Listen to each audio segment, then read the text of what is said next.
You can start whenever you want, Mr. Johnson. Take one, interviewing Mr. Lucky Johnson.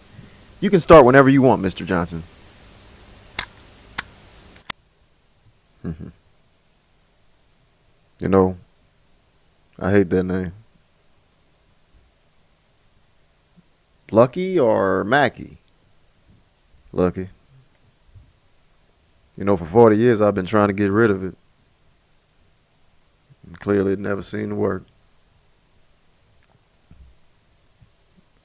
My name is Mackie Johnson, after my father. But most people do indeed know me as Lucky.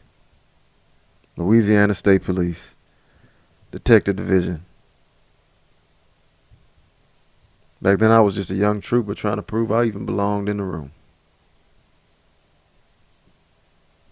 The year this all started, I've been a detective for only about a year. Still learning. Still trying to earn respect. Still thinking I knew more than I actually did. So where'd the name Lucky come from, if you don't mind me asking, sir? Well, depends on who you ask. Some said I was lucky when I survived a car crash outside Lafayette when I was about 22.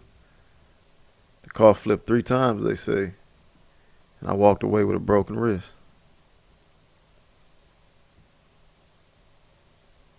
Others said I was lucky because I made detective so young. I was only 32. And back then there weren't that many black detectives. Hell, not many black troopers.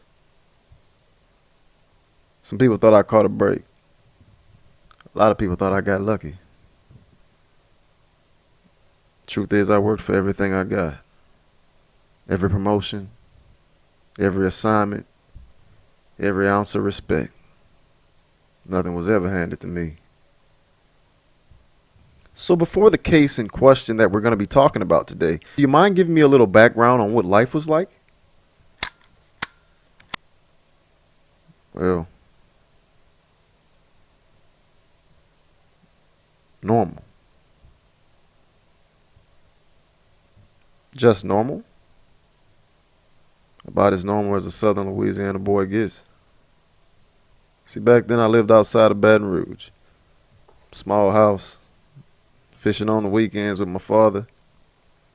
Too much coffee. And not enough sleep. The usual.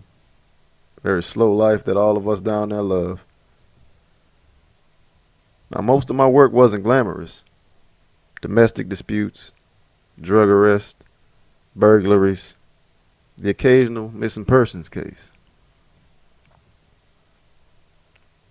Did you know that most missing person cases get solved in the first 24 hours? Kids run away, teenagers skip town, custody disputes, boyfriend lies, girlfriend lies. Eventually somebody talks. Eventually somebody slips up.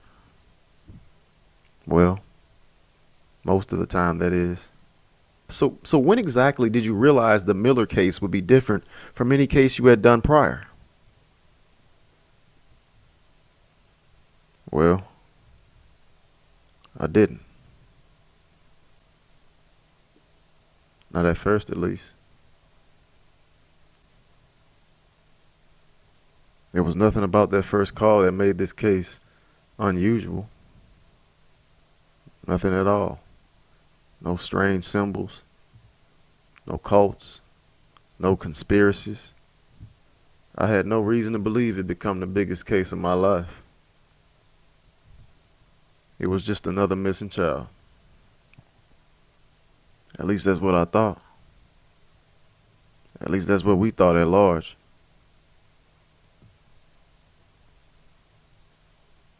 You want to know what's strange? I couldn't tell you what I had for breakfast yesterday. Hell, I don't remember my anniversary half the time. My wife's in the other room. But I remember that day. Perfectly.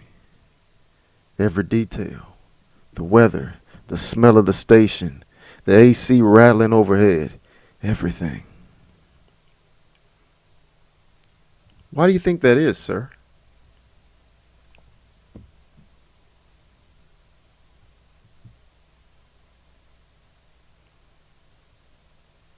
Because the first child disappeared on a Tuesday.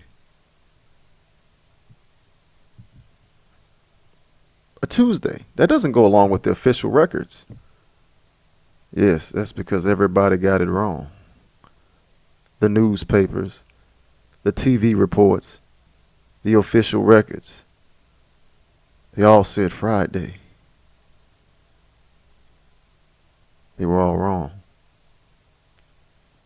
I was eating peach cobbler in the break room. And 43 years later, I can tell you exactly how that peach cobbler tasted. Funny thing how memory works. Can't remember what I did last week. But boy, do I remember that day.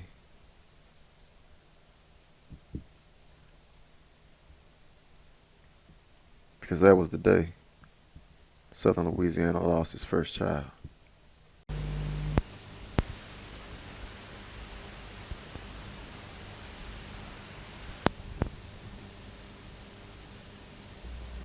You know what's funny?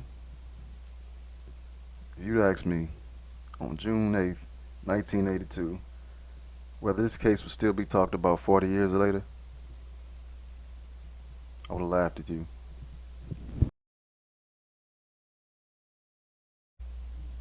Because back then, it wasn't Miller's case, or it wasn't a documentary, it wasn't a headline, a national story, it wasn't something people argued about on television. It was just a missing kid. And unfortunately, missing kids wasn't that uncommon back then. Most of them came home, but some didn't. That was the reality of the job. You learn pretty quickly not to assume the worst. Because if you did, this job would eat you alive. So when exactly did you realize it became a national story? Years later. Well, how big exactly did it get? Big enough that reporters from New York came to talk to me. Big enough that people wrote books about it. Big enough that half the country thought they knew what happened. I mean, the case eventually stretched across 3 states. 3? Well, officially. And unofficially? Well, hell, who knows? By the time it was over, there were task force, federal agents, news helicopters, politicians, press conferences, missing posters from one end of Louisiana to the other. Families searching woods with flashlights, people calling in tips from all over the country. Everyone wanted answers. Everyone wanted a monster that we can prop up. What they got instead was something much harder, much more difficult to understand. But again, none of that existed on June 8th, 1982. Not just yet. On that day, it was just another Tuesday, hot and as humid as the kind of Louisiana heat that sticks to your skin before breakfast.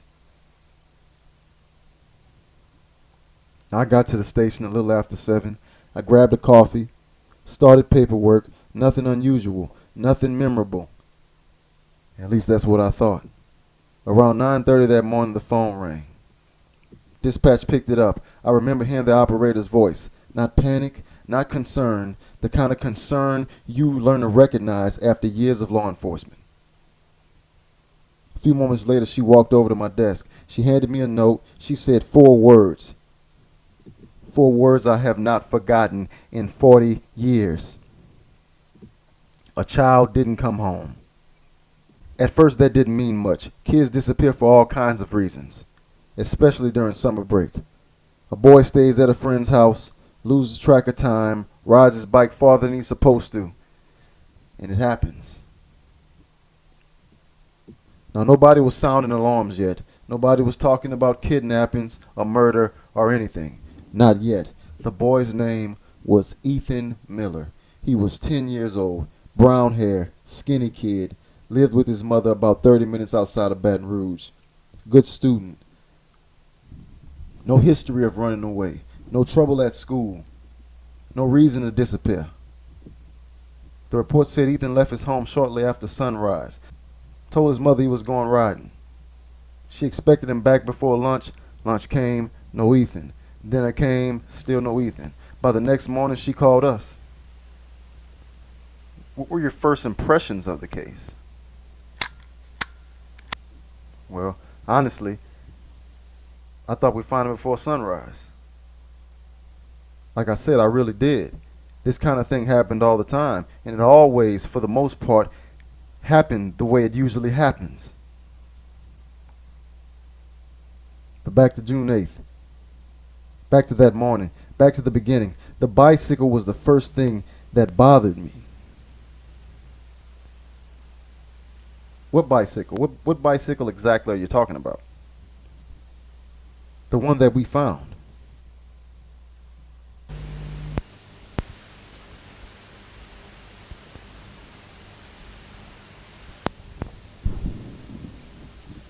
I still remember the ride out there.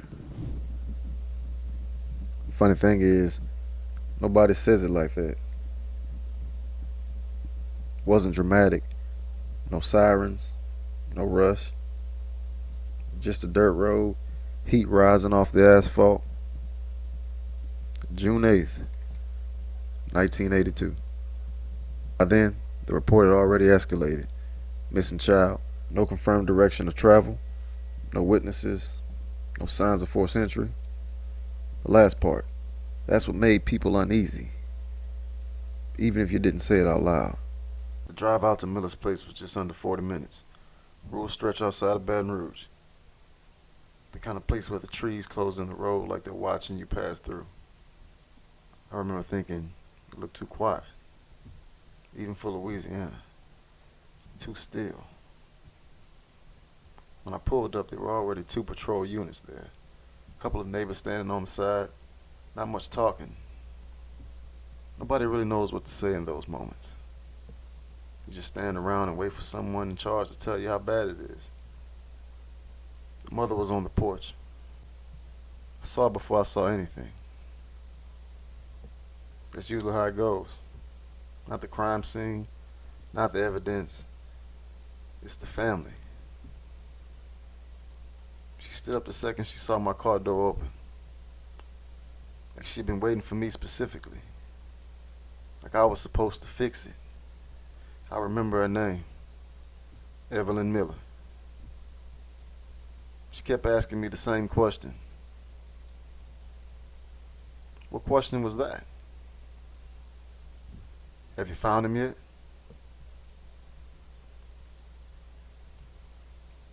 She didn't ask what we were doing. She didn't ask how long it'd take. Just that.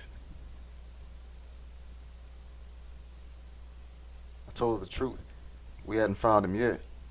But we were going to search the area. We were going to follow every lead. We were going to do everything we could. And that's exactly what you say. Even when you don't know what you're walking into yet. The father was different. He didn't talk much. Stood near the edge of the yard, smoking, watching the tree line. Like he already didn't believe we were going to bring his son back. Not angry, just gone in a different way. You ever meet someone who already knows the ending? Well, that was him. We started the search about 10 minutes after I arrived. Standard procedure, grid pattern, small teams, wood line first, then outward. No assumptions, just coverage. The world behind Miller's property wasn't deep. That's what made it strange. You didn't expect things to disappear in places like that. It's too open, too familiar, too close to home, a bit too residential. About 20 minutes in, and one of the deputies called it in. We've got something.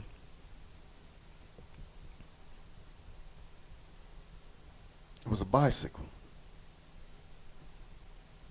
And what was it doing there? Well, it was just sitting. No blood, damage, no signs of struggle. Just there. Halfway in the tree line. Almost as if it was planted. Leaning next to the pine tree. Like they did it on purpose. Front wheel slightly turned, kickstand down. Like the kid had planned to come back for it, maybe. But he didn't. I remember walking up to it. Nobody touching it yet, or moving it, just looking. Waiting for someone to say it made sense. But it did not. For a while, nobody said anything. Because once you say it out loud, it becomes real. The mother arrived about 10 minutes later. Somebody shouldn't have let her see it that early.